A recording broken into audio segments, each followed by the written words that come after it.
Okay guys, welcome to section 9.3, geometric sequences. So we begin talking about patterns of numbers and sequences, and a sequence is a list of numbers. In the last section we looked at arithmetic sequences, which we could add a common number to a previous term to get a new term. In this section we're going to explore what happens when we multiply a number to the previous term and to get to the next one, and that's called a geometric sequence. So our essential understanding is that the ratio of any term after the first to its preceding term is constant.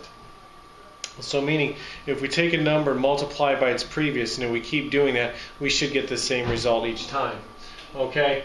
It's also important to notice that we can model geometric sequences explicitly and recursively as well.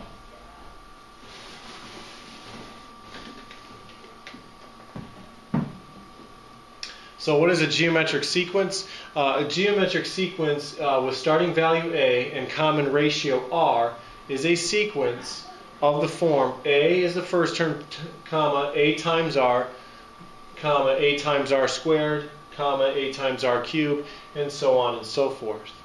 The two rules that we have are explicit and recursive. Explicitly, we take A sub 1 times R to the n minus 1, and n has to be greater than or equal to 1. Recursively, we still define the first term, and we also say the previous term times r. And I want you to note that just because we're raised to the n minus 1 here does not mean that's the previous term. The a sub n minus 1 means previous term. So just be very careful when you're defining those geometric sequence rules. In our first example, we're going to look at two sequences and determine which is geometric and which is not. So, we're going to determine, we look at each one of these and we see that the first sequence is 3, 9, 27, 81. And when we look at that, the next term is always found by multiplying the next term, the previous term by 3. 3 times 3 is 9. 9 times 3 is 27.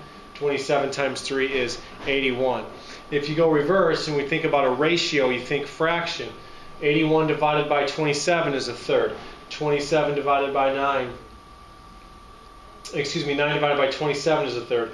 27 divided by 81 is a third. So, times 3 multiplying by 1/3, that ratio is constant. So we know that this actually is geometric. In this case, the ratio we're looking at is 3. Okay, so it depends on the which numbers you're dividing, but if we go 9 divided by 3, we get 3. 27 divided by 9 is 3. 81 divided by 27 is 3. That number is constant.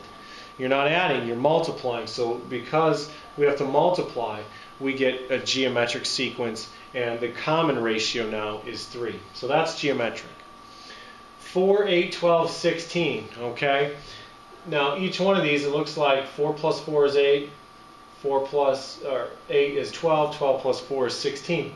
So I try to multiply the first one. 4 times 2 is 8, but 8 times 2, does that give me 12? It doesn't.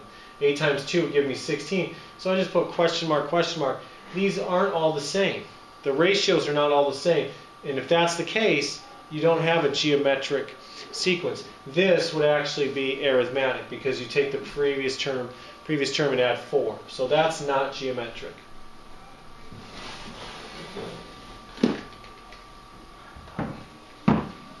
In example 2, we're going to write two rules. We're going to write a recursive rule and a explicit rule for a sequence given. Okay, so let's write these sequences. I'm going to start with the explicit formula. Now I know that I see 45, 90, 180, 360. And it looks like my ratio is going to be 2. 2 times 45 is 90. 90 times 2 is 180. 180 times 2 is 360. So my R value, my common ratio, is 2. Putting that into our formula, A sub n equals your first term times your ratio raised to the n minus 1 power.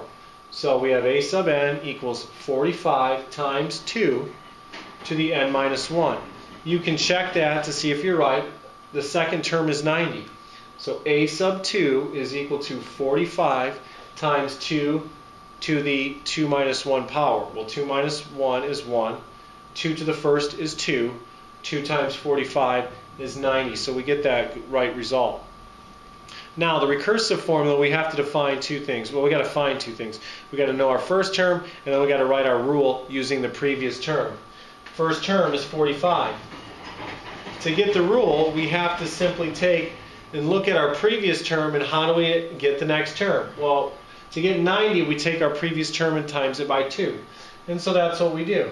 The previous term times 2, where 2 is our common ratio. So that's an explicit and recursive formula for a single geometric sequence.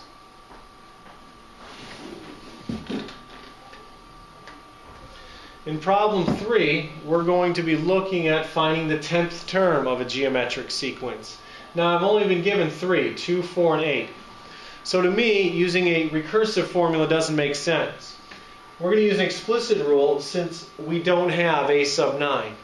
In order to use the recursive formula, remember, we need to know the previous term. So I need to know a sub 9. And I don't feel like going all the way out to 9, because if I do, then I can just go out to 10 and not even write the rule. So explicitly, we have a sub n equals the first term times the ratio. Again, I stick with 2 in this case.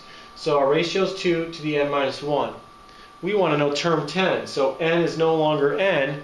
N is equal to 10. So a sub 10 equals 2 times 2 to the 10 minus 1 power.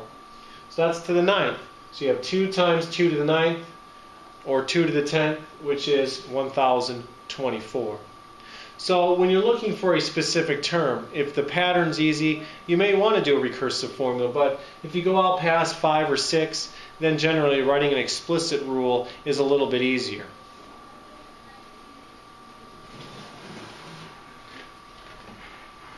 Our last problem deals with geometric mean. When we talk about geometric mean, we're talking about an average, like arithmetic mean. So in this example, we're going to find the missing term. So again, I have 4, blank, 16. This is geometric, so I've told you. The geometric mean is the square root of the x times y, where x and y are the two outside numbers, and the missing number is the middle, mean, average, middle value. So we're going to take the square root of x times y. So we have 3 terms here, and we're missing the middle value, so we'll use geometric mean, where 4 is x and 16 is y. So substituting, I get the square root of 4 times 16, and I can break that up into the square root of 4 times the square root of 16. And I get 2 times 4, which is 8. But when you take the square root of a number, you got to be very careful. We have plus or minus. So the answer, the geometric mean here, is plus or minus 8. So that value there could be plus or minus 8. The last little part, we're going to look at what happens if I give you 3 blank numbers. 972, blank, blank, blank, and 2. How would I use the geometric mean to find missing values? It's not too terribly bad. But notice how 972 is the first number and 12 is the last number. Okay? Well, that's the first and fifth. If you look at 1 and 5, the middle value is 3. So we can take the geometric mean of the first value and the fifth value to get our third value. So that's the square root of 972 times 12, which gives us 324. So this number here is 324. So to get this number, now I know the first and the third, 972 and 324. So I can take the geometric mean of 1 and 3, the first term and the third term, to get term number 2. So the square root of 972 times 324, that gives us 108. So 972, 108, 324, blank, and 12. I have 324 here and 12. My third and fifth term. If I take the geometric mean of 3 and 5, that would be my fourth term, which is what I'm missing. So that middle term was 324. So lastly, the geometric mean is the square root of 324 times 12 to get that fourth term, which gives us 36. So these 3 missing terms, 972, 108, 324, 36, and 12. So you can use the geometric mean to find multiple blank entries or terms in a sequence. You just have to look at which terms you're given. And if it's the second and the fifth, you find the halfway mark. Like we had one term, first term, and fifth term. Well, the middle value between 1 and 5, that's 3. We got the middle term.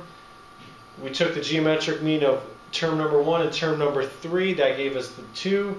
And 3 and 5, the geometric mean between those two terms, gave us that fourth term. So that's geometric sequences.